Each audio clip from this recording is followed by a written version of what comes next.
The Tempest. Prospero was a magician who lived on a faraway island with his 16-year-old daughter, Miranda.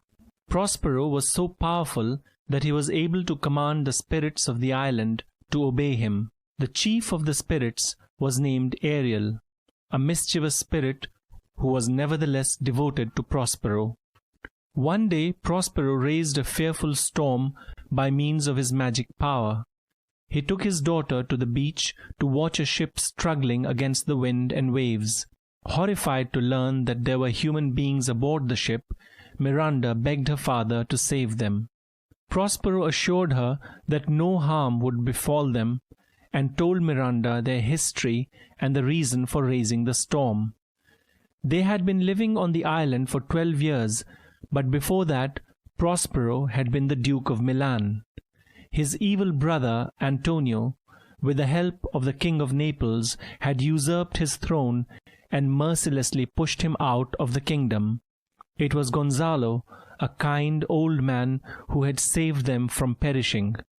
He had placed in the boat water, provisions, apparel, and something Prospero most prized, namely his books on magic. Thanks to Gonzalo, they had been able to reach the island on which they then lived. Now that the ship bearing Antonio and the King of Naples was near the island, Prospero had raised the storm so that he could meet the traitors. He had assigned this task to Ariel, as Prospero not only wanted his kingdom back, but also to get his young daughter married to a suitable prince. Ferdinand, the son of the King of Naples, was certainly a good match for Miranda, as he was young, beautiful, and amiable. Prospero arranged for Miranda and Ferdinand to meet with the aid of Ariel.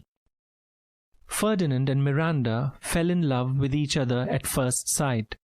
Ferdinand was the only young man Miranda had ever laid her eyes upon, and she was instantly charmed by his delightful personality. Ferdinand, too, was pleasantly surprised at finding so lovely a maiden on a lonely island. However, Prospero, all the while hidden, decided to test Ferdinand's integrity. He assigned Ferdinand some hard tasks to perform, but finally was satisfied with his honesty and his true love for Miranda. Although Ferdinand had safely landed on the island and found Miranda, Antonio and the King of Naples were miserable due to the shipwreck. Upon recognizing Prospero, they begged Prospero's forgiveness, who readily forgave them. Prospero also relieved the King of Naples of all his worries as he showed them Ferdinand, who was safe and even engaged to Miranda. Ready to forgive and forget, Prospero and his guests decided to leave for Naples the next morning. However, before Prospero left the island, he buried all his magic books and his wand as well. Much to his delight, Ariel was freed by Prospero and flew away in delight.